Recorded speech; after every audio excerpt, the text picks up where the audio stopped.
Good morning, everyone. Thank you for joining us for another amazing topic of conversation. Thank you to our sponsors, the Health Channel. And if you want to live a healthy lifestyle, please subscribe to their newsletter. allhealthtv.com/newsletter.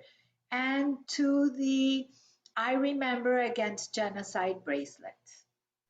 So, welcome. And today we have Roslyn Rice, an entrepreneur, women-owned business, Nawbo South Florida co-president. So let me say first that wow. Hi, welcome. I'm so happy to be here. Thank you for that warm introduction. So happy to be here. No, we're happy to have you. And I have a question. Okay, I guess my first question for you is, what is diversity practitioner? Yes, so the name of my company is DPI, which is a consulting firm. A diversity practitioner is I am in the space of diversity, equity, and inclusion, and really working with companies, corporations to make their workspaces more inclusive and foster just a very safe space. Right now, psychological safety is so important when you're going into the workspace. And so that's what we do at my firm. So wait a second. What do you mean by psychologically safe space? That's a great question. So it means that when I go into work, it used to be the thinking that I go into work and there's the work me, and then there is the at home me. And so now we see this integration of work and home. And so when we go into our workspaces, it's meaning that I'm able to show up in all the identity that I am. So depending on what my identity is, I can show up authentically in my workspace because I feel safe. So I'll give you an example. Yeah. Let's say someone is vegan. That's their identity, right? And so they haven't really said that at work because they haven't felt safe enough to disclose that they don't eat meat. Maybe there's someone there who has made a comment about people who eat, is like vegan, don't eat this, don't eat that.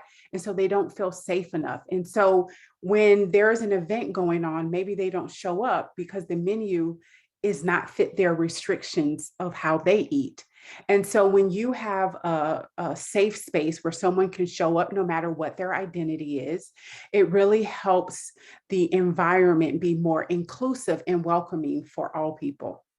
But isn't that part of your, I know it's who you are and all your personal beliefs, Yeah. but isn't that part of keeping some of the personal things literally personal? Yeah.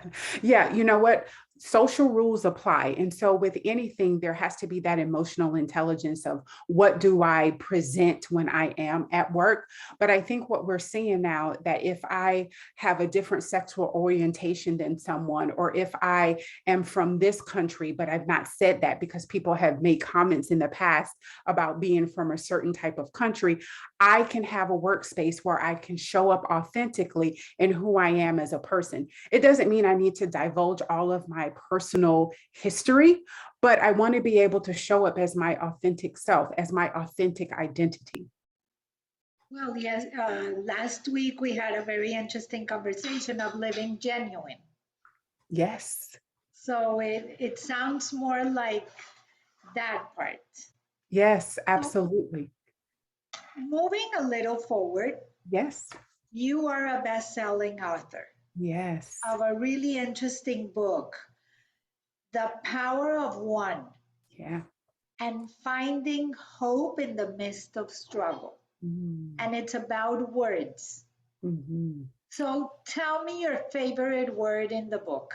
Oh, thank you for asking me about that. So, Power of One, I would say one of my favorite words, I started the very first chapter. Every chapter is a different word that during a very tough moment of my life was able to reframe and refocus me. So whether it was my sister going through ovarian cancer, my father had lung cancer, my son ended up in a hospital after 77 days of being sick, and the doctors come in and they say, we found something, right? I'm sure many of your audience have had those type of experience.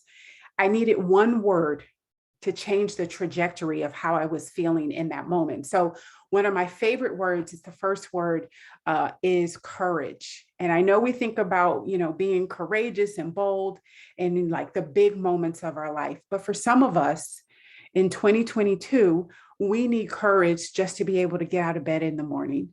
We need courage just to be able to show up as a woman entrepreneur. We need courage in so many different aspects of our life. And so that hands down is my number one word. It was actually courage that even allowed me to set out on the path of writing a book, because it's not an easy journey. So courage is my favorite word. Courage. Yeah. Okay. That's a really good one. Yes.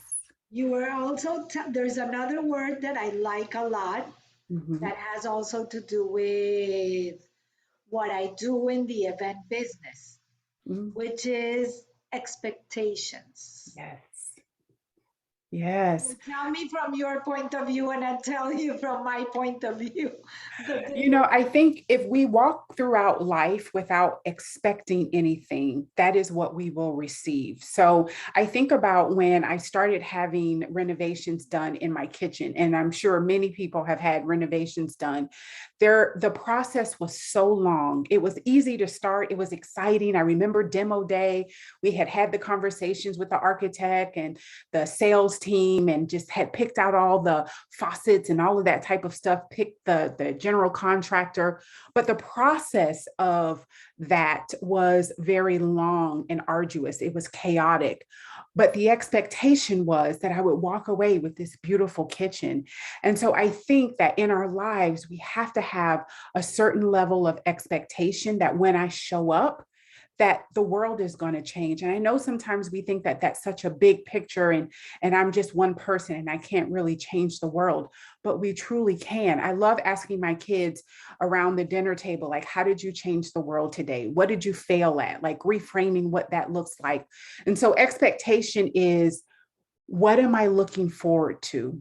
What am I hopeful for? And I actually end the book with that word because in a world that feels so broken, so chaotic, so turbulent, we can still have a huge level of expectation and optimism. What about for you? No, because that's totally different Okay. from what it is related to the events. Okay. Because when you get someone, and especially if they're the first time client, or um, regardless if it is a corporate event or a social event, they have this huge expectation of what it's going to be. And then when you put them in reality check, saying, okay, this is what you want, and this is what you can really afford, Mhm. like their expectation goes and shrinks and goes, no, that's not what I want. I want this, but I don't want to pay this. Mhm. So it's completely a different point of view. The That is, expectations of a huge thing, it's the same as you're seeing it, yes. but once it hits reality, it's a it's like a reality check. Yeah. I mean, I think that's one thing about the book. The different words take on different interpretations and perceptions based on who is reading it, the season of life, the lived experience that they've had.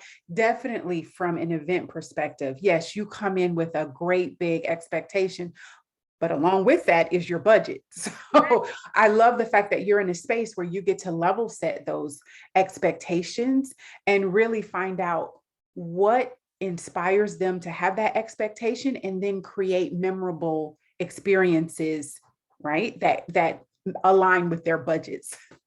No, totally, because a lot of people are not in the business, and it's very different of what you really want versus what you really can have. Yes. based on your budget. So I call it educating the client. Yeah.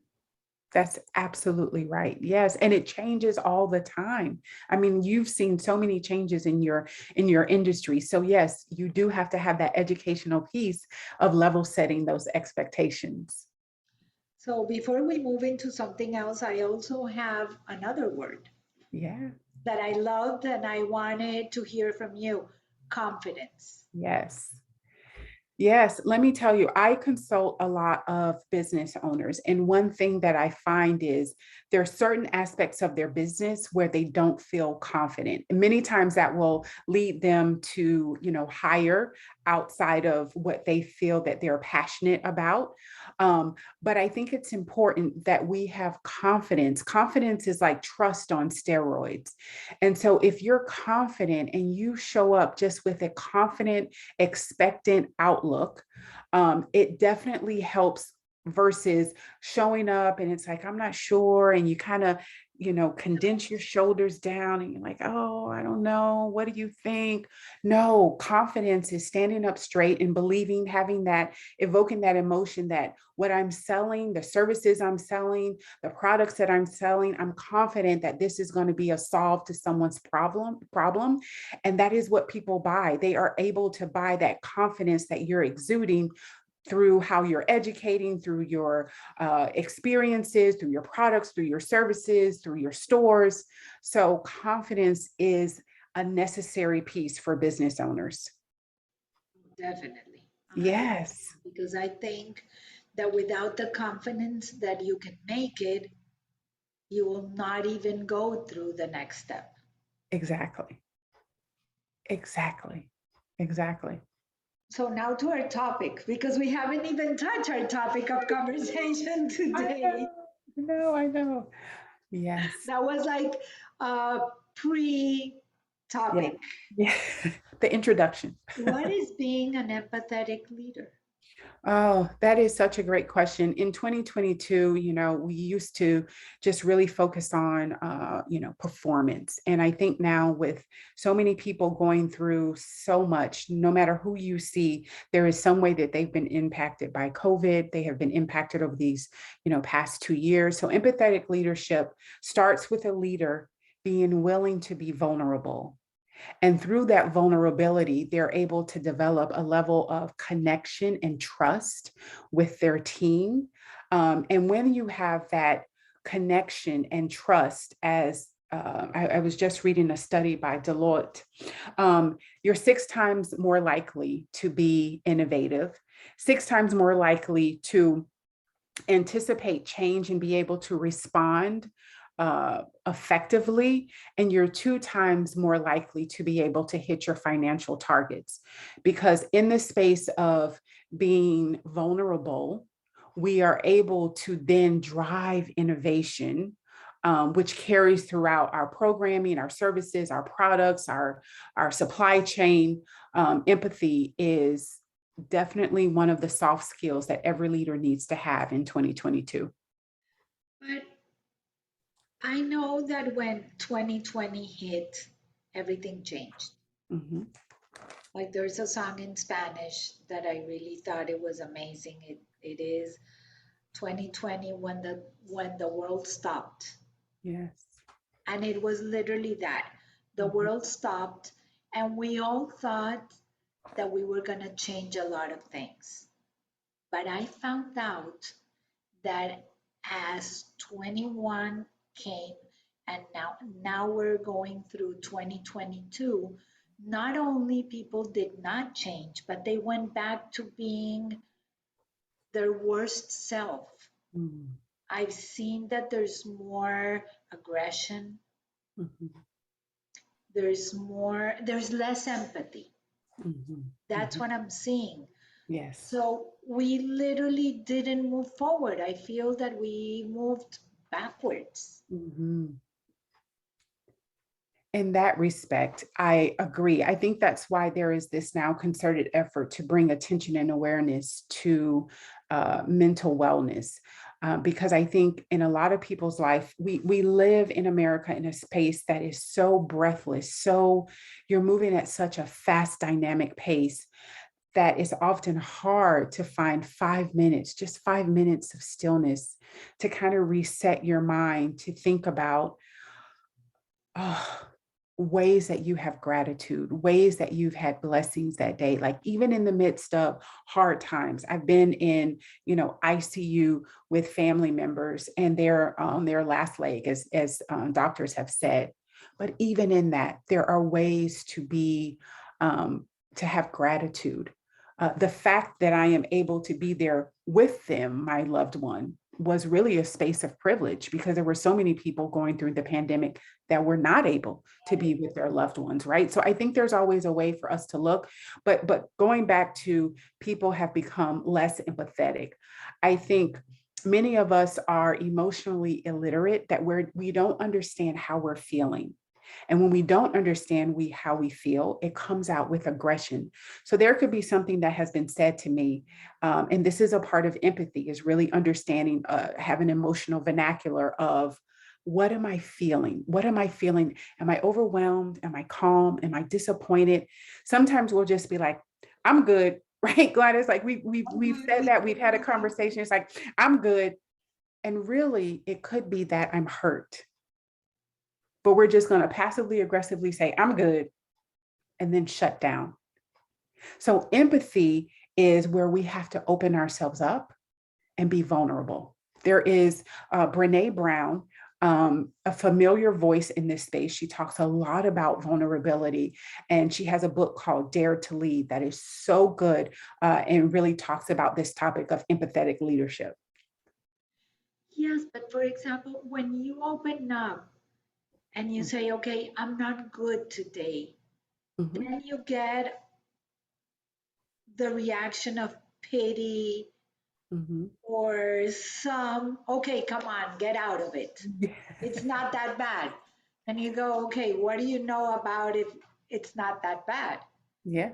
So it's like, do we really want those kinds of reactions? And it's easier just to say we're good. Yeah. Well, I think this is where we have safe spaces, right? Because if I feel like you shut me down when I speak, that's not a safe space. And so I will stay shut down and really won't open up. So there's a difference between empathy and sympathy. Sympathy says, like, let's say I come to you and I'm saying, gosh, Gladys, I'm just feeling so overwhelmed. I just feel like I'm a failure at everything, at everything. You can quickly say, oh, poor you. I'm so sorry to hear that. Would you like to join me for a coffee? Right? That's sympathy. I'm sympathetic to how you are feeling. Empathy is I'm feeling with you. So if I was to, in that same example, an empathetic response would be, oh, thank you for trusting me with that. I understand that you're in a new season of life, and I can understand how you feel overwhelmed. It's not, empathy is not for you to solve or fix or judge. Empathy is just for you to listen and not dismiss how someone is feeling. Because many times the response that I will receive if I open up like that is like, you shouldn't feel that way. And Yeah, right. immediately, That's the first thing. yeah. Like, how dare you? How dare you? And then that dismisses how I feel. So then I shut down because that space isn't safe for me to share how I truly feel. So in 2022, empathetic leadership is you got to be willing to be in the trenches with your teams and connect with them in a new and innovative way. I call it in my world emotional connection. Absolutely. Do an event, you really need to connect emotionally, not only with with your client, but the guests. You need to connect with them emotionally so they can have the memorable experience. Yes. Yes. So it's about that. The Mhm. whole it's understanding, it's basically understanding how the other person feels and Yes. how do we make them feel. Mhm. So let me ask you something. Mhm. Are women more empathetic than men? Oh, so that's interesting. As a diversity practitioner, I don't like to generalize. Listen, I have met a lot of I empathetic. know. It's like, I get it. Yeah, I've met a lot of empathetic women. I think we tap into our emotional side sometimes faster than men. Like I've definitely had a gentleman say to me, "Listen, I'm an old fart. I don't care how someone's feeling. Like I just need this job." Accomplished. So I absolutely understand that as well. And it is something that if you aren't an empathetic leader, this is a skill set, a soft skill that you can learn, and that's what's refreshing about it. It's not like some hard technical skill that you might feel that you're not able to learn. Empathetic leadership can be taught. I actually do classes on it. There's questions that you can ask, there's role playing that you can do. But yes, women do tap into that emotional side quickly. And sometimes men can feel overwhelmed by it, right? If I was to kind of plop down in someone's desk and say, I'm overwhelmed, I feel like a failure, I think certain people will feel overwhelmed by that comment. Again, is it a safe space, So They don't know how to deal with it. exactly, Women are exactly. more harsh. Like, Are don't you women, find that a lot of women are more harsh than men? Like, I feel that some men will be more empathetic yeah, to a situation like that, and women would go and say, no, let's get up, you're strong, and not even feel the empathy that's going on. It's like, no way, I don't want to hear about this. exactly. I mean, to your point, like you said, it goes both ways. So you can see where there's certain circumstances where a man can have more empathy, or sometimes it's a woman, or vice versa. So I think each situation is unique. And this isn't something that we were taught like management 101 when I was going through college, but it is definitely, we're in a different world. So, Totally in a different world. yeah. So, diversity and inclusion, Yes. how do you get the companies, how do you explain besides just you need to hire more Hmm. and you need to be more diverse? Hmm. Because sometimes I get a lot of people that say, okay, but I cannot find the person. Yes. I want to be inclusive. I want to diversify my company, but I cannot find the right person to do the job. Yeah. So it's not even that you want it, that you don't want it, Hmm. is that you cannot find it. Yeah. It's interesting that you say that, because when I come in, most of the time, I don't even use the word diversity, because in 2022, that's a very polarizing word. But, we think about obviously all of the federal protections in regards to diversity. We think about race, we think about gender, we think about age, we think about ethnicity, we think about all those things that a leader should not be talking about, should not be asking, or, they want to, check the box and being compliant. But I think our natural ability in regards to how our mind work is to gravitate to people who look like us, sound like us, kind of live in communities like us. And so if I am going out and I'm trying to source some talent for my organization, most likely I'm going to tell people that I already know and say, hey, I'm going to put some feelers out. This is what I'm looking for. And at the end of the day, you're going to find people that look kind of just like you, right? So I think it's important to collaborate with organizations that are are diverse. So if I'm my organization and I'm looking to hire someone who is bilingual, whether it is they're speaking Creole or French or Spanish or Portuguese, I might go to the Hispanic Chamber of Commerce to just widen my perspective and my view of diversity within my organization. So there's so many different organizations that you can partner with. I know that my company, one example, we had a company that was in Boston, and that was what they said. They were looking for engineers, and we cannot find minority engineers. And we worked with them to be able to just widen their perspective and view of how they were able to find, whether it was someone who was a veteran, someone who was of the AAPI community, or that was a woman. There was a whole engineering college that was just geared for women that was right in their backyard. So it really is about you sourcing and thinking differently about how you source talent. My last question, because I know that we're not going to have a lot of time, Yes. is how can, after the great resignation, Mm-hmm. which now is like a common denominator in a lot of the businesses, Mm-hmm. and not only is it really hard to find employees because now employees have their own, they make their own choice. After the pandemic, that was one thing that really changed, that you were not going to go back to your old job, which you hated. That was one thing that really happened, that people are not going. And it's not that the government is paying you to stay home. No, it's not about that, Yeah. especially women. It Yes. was about, I'm not going again or going back to a job that I hated, that I couldn't have time to see my kids, I couldn't have time to spend more time with my family. And if you finally, as an employee, if you finally found that perfect match, how do you retain them? Yes. Wow. That's such a great How do you question. retain them besides the money? Because now it's not only about the money. Now people don't want just a higher raise. Yes. That is such a great question. And this is the conundrum of where we are right now in 2022.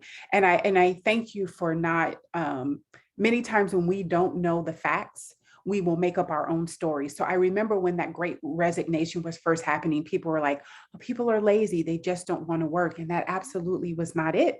They were looking for this reawakening of, I don't want to go back to what I had. And it hit women. 1 in 3 women are looking to downsize their career as per Lean In. So ways to attain this, it goes beyond just pay and benefits. Flexibility is what people are looking for. Number one. They want the ability to either be able to work from home, and obviously that's not conducive to all environments, but work from home or work 4 days, a 40-hour work week in 4 days versus 5 days. Maybe they have summer Fridays. There's ways to be very innovative in regards to being, flexible. They are looking for benefits. They're looking to see, how can I grow within this company? So as I'm looking at kind of the C-suite or the higher executives of an organization, do I see someone who looks like me? Am I represented? Is there a mentoring program? Is there career development that is in place? Those are ways. Also inclusive environments. I mean, I just have to say that's definitely, people want to see themselves represented.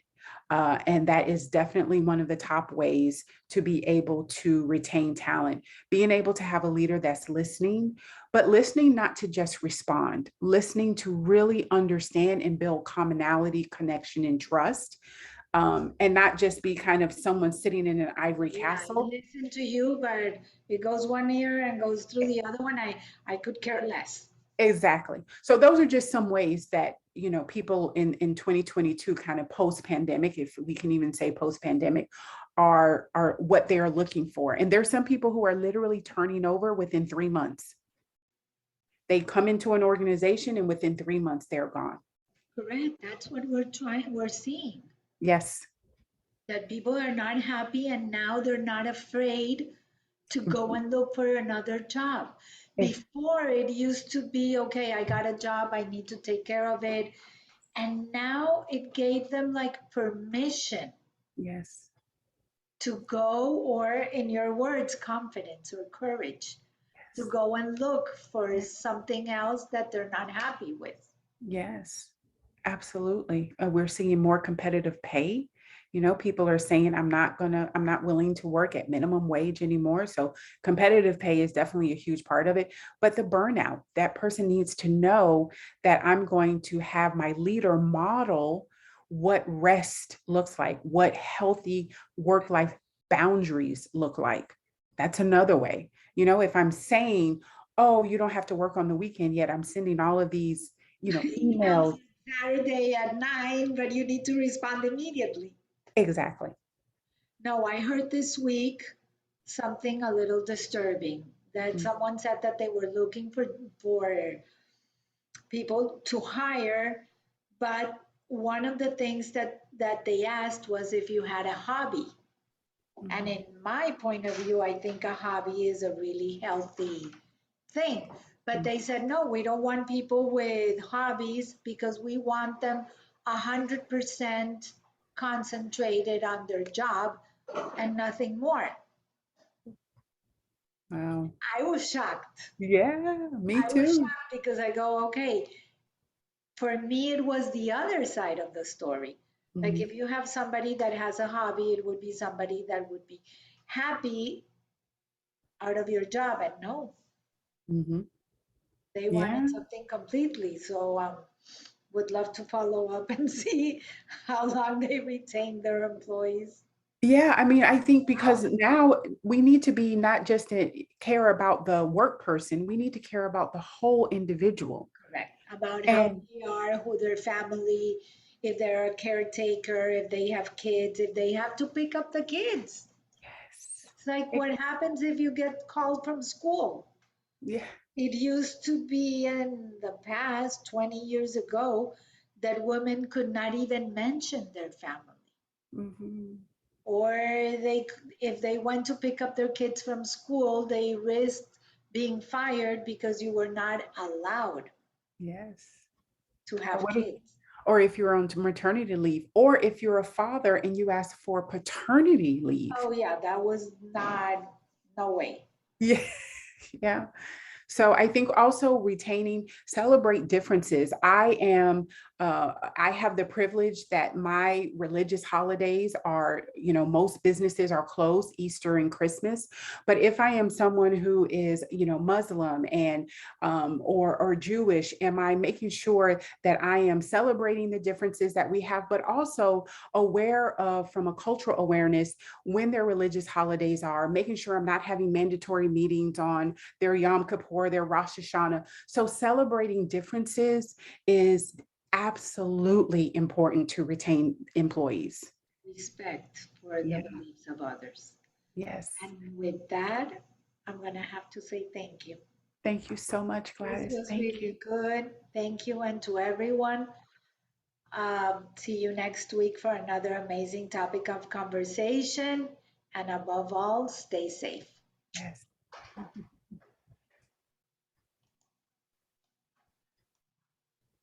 Hi.